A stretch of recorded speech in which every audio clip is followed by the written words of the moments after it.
Mana nzima muvyeyi w'Uburundi, wewe nyene warivugiye uti nzobakuramwo umutima w'agatimatare ndabashiremwo umutima mushasha.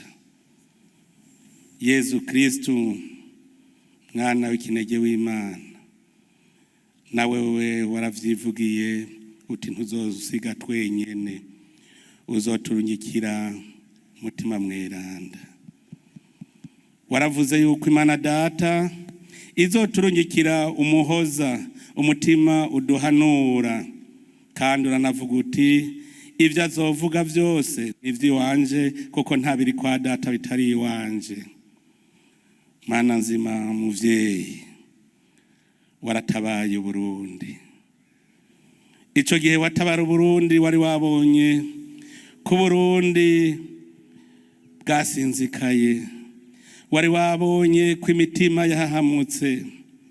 Igihugu cacu cari igihugu c'agasuzuguro, igihugu cari cuzuye imva za bene Burundi, bishwe na bene Burundi.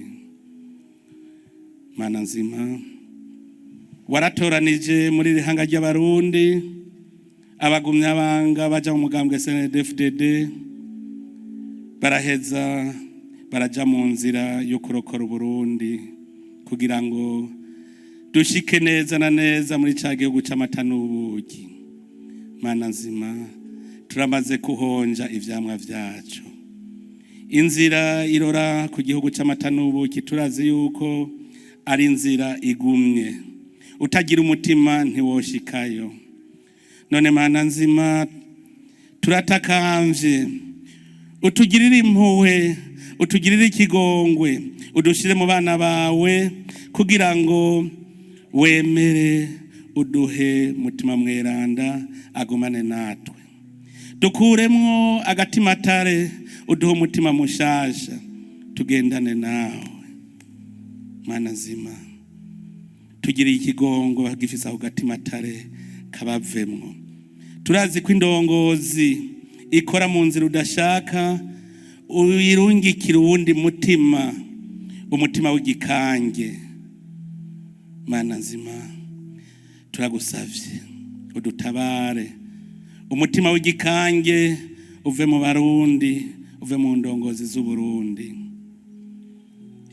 Mana nzima, wewe nyene iyi ndongozi zikora nabi uzirungikira abahanuzi b'ababeshi b'abanyakinyoma. Turagusavye abahanuzi b'abanyakinyoma, ururimi rwabo rugobe muri iki gihugu cacu. Abamenyesha Mana, abakozi b'Imana, baba bahanuzi b'ukuri, bahanura indongozi, berekana neza n'inzira yawe. Mana nzima, turabizi aho indongozi zahuvye wararungika umuhanuzi. Umwami Salomo yarahuvye azana amacakubiri mw'ihanga rya bene Israeli, bamwe bakora ibikorwa vy'imiruho, abandi nabo bimererewe neza mu ntebe z'igihugu. Wararungitse umuhanuzi arabwira Jeroboame yuko ubwami bwa Salomo buzosambuka kubera iyo nyifato mbi, mbere uranavuga yuko buzocikamwo kabiri. Mana nzima, dutabare, dutabare ayo macakubiri ave mu gihugu cacu, ntasubire kuza uburongozi buvangura, kuko turabizi ko ishavu ryawe ryohava ritururumbirako tukicamwo imice. Dutabare se Mana nzima, utugirire ikigongwe, utwumvire impuhwe. Umwami Sawuli yarakoze nabi, uramukuramwo umutima wawe, umushiramwo umutima w'igikange. Turagutakambiye Mana nzima, aho twakoze nabi uturabe giza, ntuturungikire umutima w'igikange, ahubwo turungikire umutima uduhanura.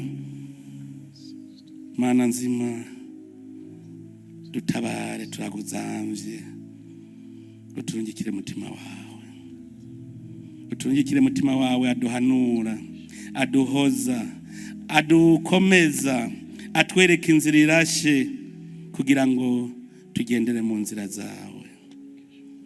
Mana nyene urukundo, dutabare twebwe Abarundi, uru rugendo ruturimwo ntagira abacika inkokora, baronka umutima bakomeza ubarindisha, tubone iyo turiko turaja ko ari heza. Twese tugira uwo mutima umwe wo kubona isezerano dusezeraniye ico gihugu ciza, kugira natwe tugusezeranire kuzoguma dugukorera. Twarasezeranye ko wewe nyene Mana nzima ari wewe mwami w'u Burundi. Dutabare rero, urungike abamarayika bose bagume bazunguruka mu Barundi bose, tugira umutima umwe kugira ngo tubandanye dufatanye urunani tuja mu nzira ituroresha mu gihugu c'isezerano, ca gihugu c'amata n'ubuki. Turagutakambiye Mana nzima, wumve ibisabisho vyacu, tubigusabishije Yezu Kristu umukama wacu.